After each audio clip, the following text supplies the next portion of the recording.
On July the 4th, 1988, FIFA decided to award the United States of America the right to host the '94 tournament. FIFA reckoned that by putting the biggest sporting event in the world in the United States of America, it would encourage growth in the game, and it did. It most definitely did.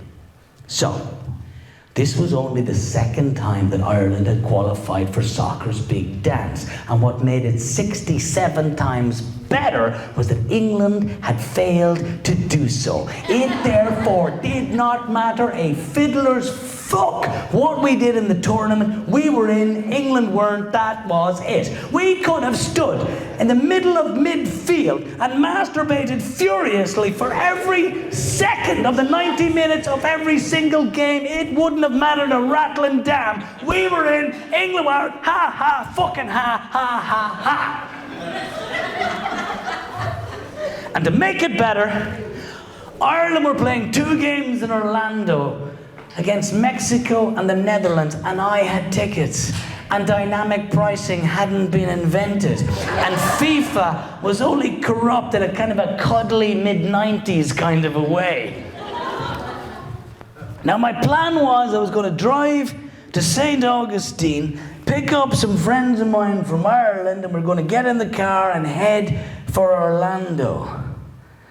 That was the extent of our plan.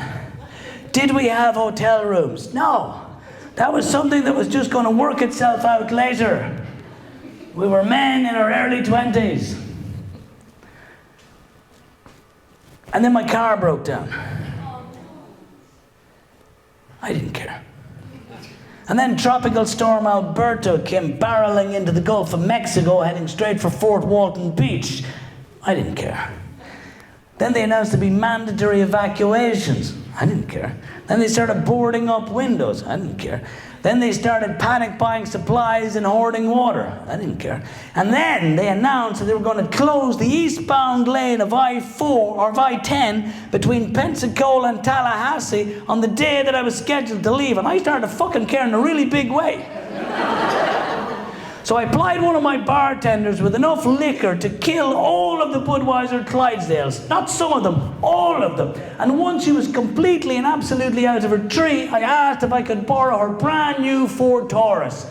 And she said, okay, sweetie. And I jumped in that car and hightailed it out of there as if all the demons in hell were behind me. Now I got to Saint Augustine, had a quick lie down to recharge the batteries, and then I loaded Justin and Kevin and Ray into the car and we headed for Orlando. Hey Derek, where'd you get the car? I borrowed it. All right. That's a great thing about men. We don't want to know details. Like, we just don't care. Like, my response of borrowed it was good enough for the lads, right? In their mind they're going, oh great, Derek has a car. That'll get us to Orlando. Brilliant. Like, women would not be satisfied with that answer. Women would want to know from whom, why, when do you have to give it back, right? Men just go, car, Orlando. So we're heading for Orlando and we are rocketing the beer into us and we're all chain smoking because it's the 90s and we got U2 and the Pogues on, our ears are bleeding, and it is awesome and fantastic because I'm finally around people who understand what this means, because this is massive. This is the World Cup. We are going to the World Cup. And just 3 days earlier, I'm back in Crestview watching Ireland beat Italy in the first group game up in Giant Stadium in New Jersey. Italy, 3-time winners of the tournament. Italy, who would win it again in 2006. And we beat them. And it's one of the best and worst days of my life. Like, I'm so excited. I want to hug everybody, including the fat old bag across the street. But at the same time, I am so frustrated that I'm the only person in a 50-mile radius who cares about the World Cup, that I just want to lie down on the ground and let rednecks who call the Civil War the War of Northern Aggression just drive over my skull in their pre-MAGA fucking Confederate flag trucks. But now I'm in the car and we're heading for Orlando and it's great. The world is great. Now when we get to the Church Street exit ramp off of I-4, we are just drunk enough and male enough that all logical decision-making and sense have gone out the window, and we are operating purely on impulse. Which is why, when a guy in a yellow fluorescent vest signals us to pull over to the curb as we're in a line of traffic on the off-ramp that we obey, I roll down the window. He says, "Hey, valet parking." How much? "Hey, $20, man. 20. What time do we have to pick it up?" "Hey, man, as long as you get it by 4, I don't care." Brilliant. And we threw him the keys, and then we headed for the bars.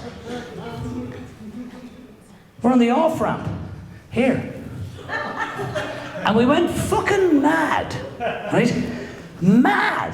It was as if all of Ireland and half of Mexico had been parachuted into this one section of downtown Orlando. Like, it's as if we were at Tijuana on Cinco de Mayo and Galway on St. Patrick's Day at the same time, right? The atmosphere is insane. Everybody is happy, everybody is drinking. There are horns and trumpets and bowrons and drums. There are Mexican hat dances, Irish jigs, bagpipes and panpipes. There's flag waving, anthem singing, shirt swapping. The conversation is of safe things like football and green cards. That's the kind of conversation that Irish people and our immigrant brethren from south of the border can have safely. And what made it even better, it seemed as if someone had slipped all the cops a dose of happy pills. They are gleefully swapping Orlando Police Department hats for sombreros, ID badges for flags and scarves, horseback rides for kisses and the promise of more from cheeky Irish women. They are locked arm in arm and singing and dancing and drinking and doing a spectacular job of ignoring the multitude of laws that are being broken all around them. And the bars are packed. Rosie O'Grady's packed. Scruffy Murphy's packed. Mulvaney's packed. In Mulvaney's, those people sitting in the rafters, on the bar, under tables, in people's laps. One Irish guy rode a police horse into Mulvaney's and tried to give it Guinness. Nobody cared. Nobody cared. And at 2 o'clock in the morning, when the police announced that the bar was shut, nobody moved. Because in Ireland, when the police come in after hours and say the bar is shut, nobody moves. It's not an order, it's more of a suggestion. Right? When the cops come into a bar in Ireland after hours, that means that you probably have at least time enough for one more drink, maybe 2.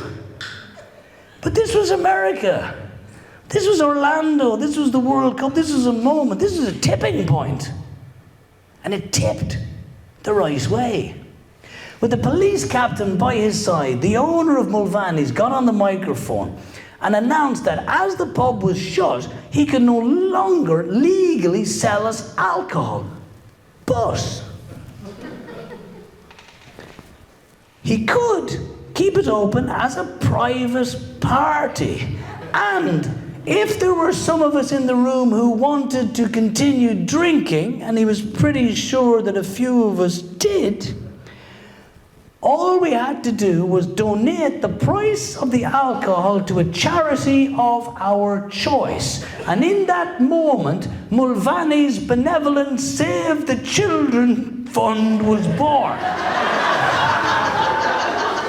And we saved a lot of children that night. He told us that his bartenders would be more than happy to accept our donations and put them in a safe place. So we stayed until it was time for breakfast. And then we stayed a little bit longer. And then we forgot about breakfast. And then we walked to the stadium. Now the game itself, Ireland versus Mexico, was a bit of a disaster.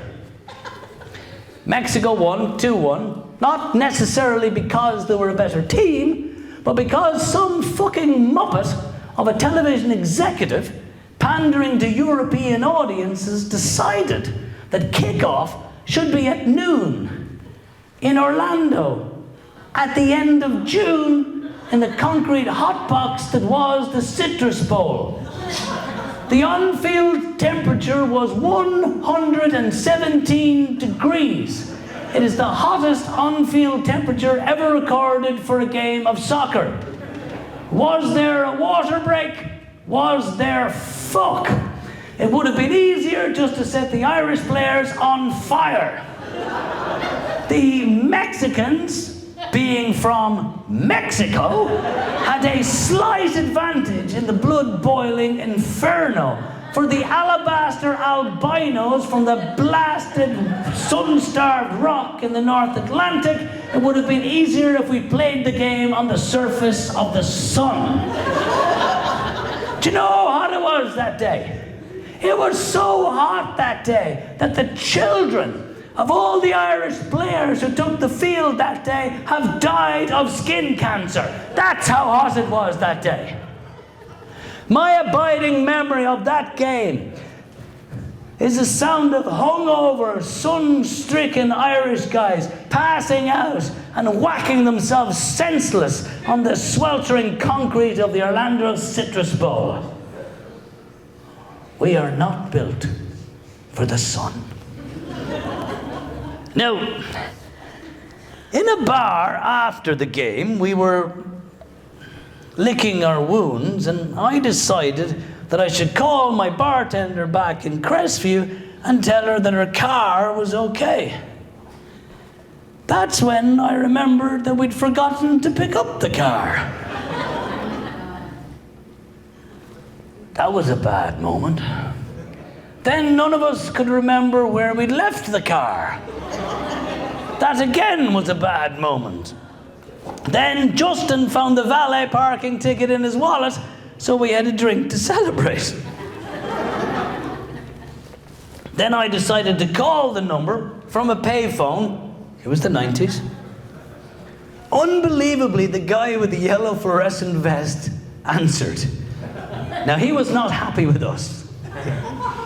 I gave him a few minutes to yell and scream down the phone, but I gotta be honest with you, we were really comfortable where we were. And so I turned on the charm to negotiate the terms of pick-up or drop-off. And I convinced him that for $50 extra, and we would get him drunk if he would bring the car to us. He agreed. His mother was from Cork. Then I called my bartender back in Crestview. She was delighted that I had the car. She'd woken up still drunk in the bar back in Crestview, couldn't find her car and assumed it was stolen. News that I had it was a great relief to her. News that I wasn't coming back for another week or so, not so much. And that was Ireland and Mexico. Now, Ireland and the Netherlands, a couple of days later, on the 4th of July, was something even more spectacular. This may come as a surprise to you, but Irish people like to drink. Like, if there was a World Cup for getting shit-faced, we'd win every fucking time. And the Dutch are really, really fond of it too. When you put the Irish and the Dutch together, it's absolutely epic. Like, it is epic. The whole day before the game is like something out of Salvador Dali's imagination. Like, nothing makes sense twice. How do I even describe this?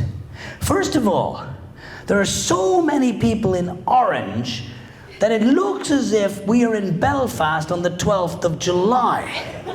Now, the 12th of July in Belfast is Orange Man's Day, which is an obscure holiday celebrated only in Belfast by Ulster Unionist Protestants, and it commemorates a battle, the Battle of the Boyne in 1690 in Ireland between a Scottish king and a Dutch king for the crown of England. And if you ever want to know why Irish people are fucked up, that's a good place to start right there. But this is not the 12th of July in Belfast. This is the day before July the 4th in Orlando.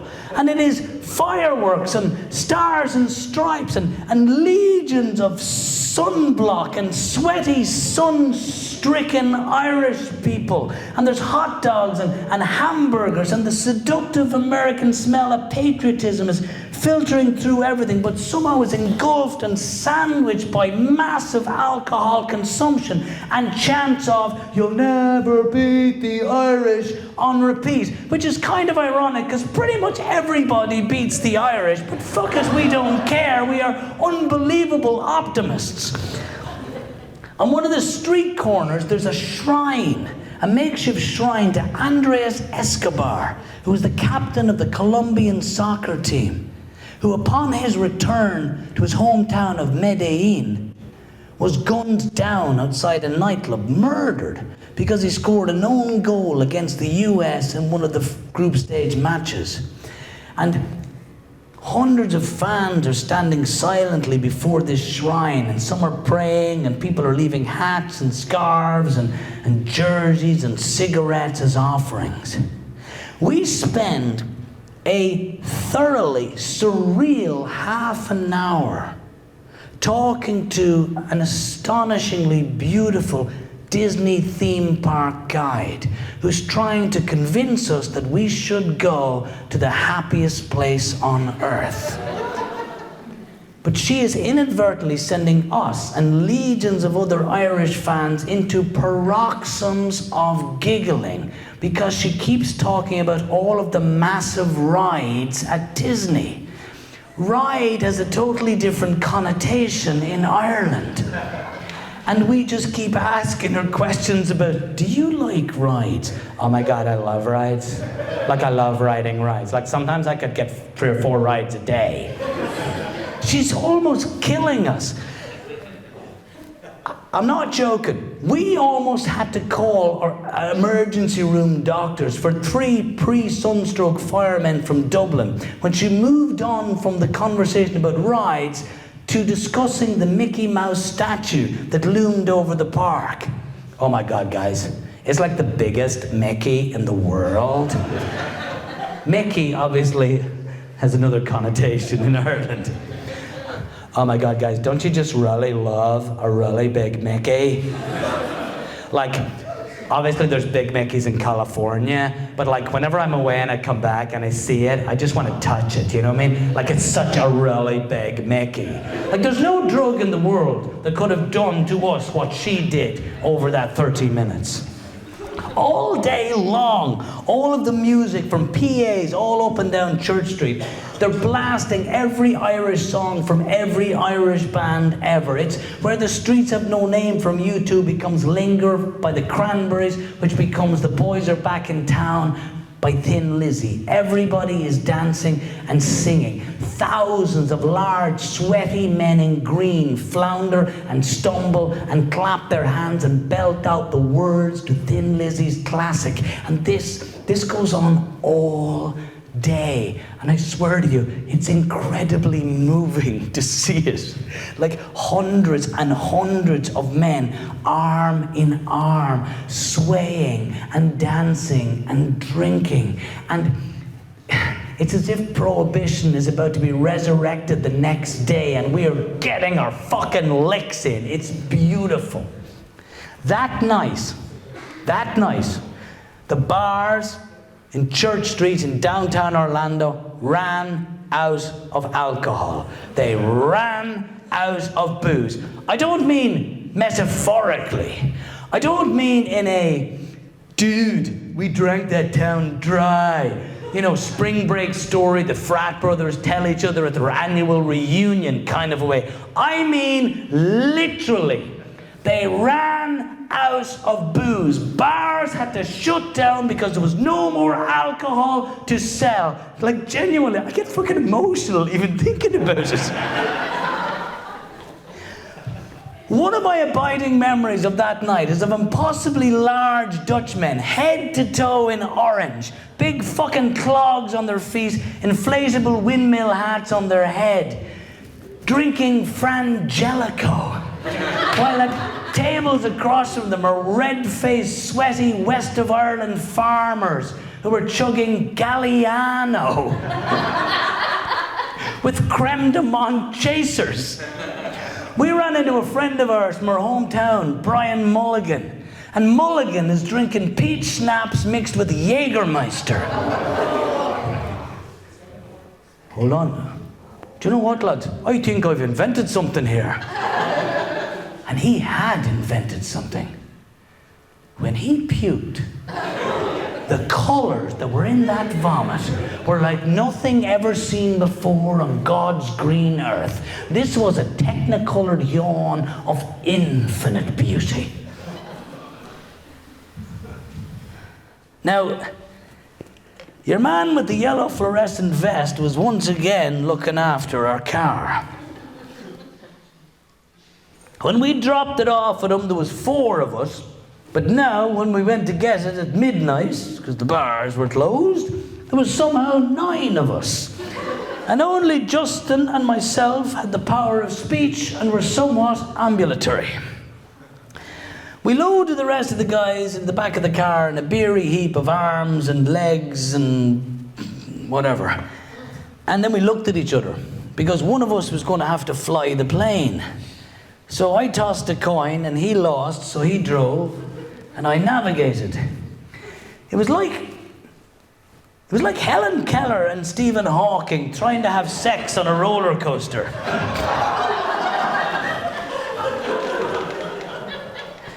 In a moment of rare sobriety, a couple of days earlier, we'd somehow secured a single room at the downtown Holiday Inn. And now, 9 of us were heading there, except we had no idea where the downtown Holiday Inn was. So after a few minutes of just aimless meandering, I spotted it off in the distance. Now, drunk logic mandates that you then have to go directly at it. Because if you lose sight of it in that condition, you'll never fucking find it again. So this involved several over-the-curb maneuvers, several one-way streets going the wrong way, and eventually we could see it. We just went down one more wrong-way street, and there it was, the gates of paradise. I could fucking see the lobby. And then, flashing lights and a siren behind us suggested that perhaps all was not going to go the way we thought it was. So we pulled over. And the conversation went sort of like this. Do you guys know that you were going the wrong way down a one-way street? Maybe. Have you guys been drinking? A little bit. Guys, it smells like a brewery in here. Oh, that's their fault. And he sticks his head in and he sees the devastation in the back seats. He's like, Jesus Christ, what have those guys been drinking? Everything. He kind of takes a step back and then he leans in again and he goes, okay, let's start. License and registration. Now he says this to Justin. Justin is living in England at the time. Justin says to him, I don't have a license, and this is not my car. Whose car is it? I don't know.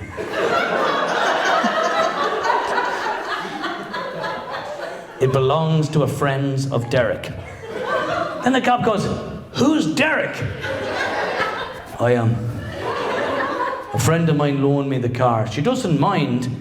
The cop took a step back, exhaled. He looked kind of traumatized. Then he had another go. Stuck the head back in the window. Okay. Let me get this straight. The owner of the car is not here. Correct. You do not have a driver's license. Correct. You have been going the wrong way down one-way streets. Maybe. And you guys have been drinking. Yeah. Have I left anything out? We're from Ireland. Remarkably, he just starts laughing. You fucking Irish, Jesus Christ, I've been dealing with you guys for the last week. And we're like, well, you know. He goes, okay. His mother's from Mayo. My mother's from Mayo. Oh my God, where? Claire Morris, pal. Probably went to school together. That's where it goes. He finally says to us, look guys, where are you going? There, we're going there. He goes, okay. Follow me. And I swear to God, if you guys even look at this car for the rest of the night, I will put you under the jail. Not a problem, sir. Not a problem. That was it. Now the next day, the game was once again a bit of a major disappointment. We lost 2-0. Goals by Dennis Bergkamp and Wim Jonk, the second, courtesy of an astonishing goalkeeping howler from Packy Bonner, put us out of the tournament. We stayed for about 30 minutes in the stadium singing, "You'll never beat the Irish," because fucking irony. And then, as we were leaving, a gang of Dutch fans grabbed us, and their lovely bizarre logic was that seeing as they had won the game, they should buy us beer for the day. Obviously, we accepted. Now, we ended up in an English bar called the Sweeney Todd to watch the US-Brazil game, and the first half was a very tense affair, and I don't mean the game.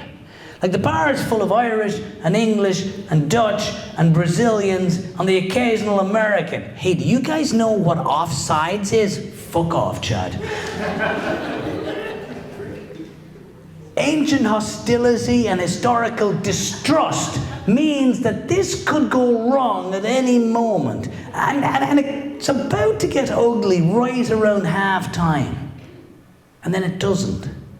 Because this large, hairy Dutch guy, full-on orange clogs, the ubiquitous windmill hat, climbs on a table and he addresses the room. He's like, okay, guys, come on. It's the World Cup, okay? Okay? Come on, we can all get along, okay? Now, I know there's one song that can unite everybody in this room. You all know the song, you will love this song, okay? On 3, here we go. 1, 2, 3. If you hate the fucking Germans, clap your hands. If you hate the fucking Germans, clap your hands. If you hate the fucking Germans, hate the fucking Germans, hate the fucking Germans, clap your hands. If the Germans stole your bike during the war, if the German...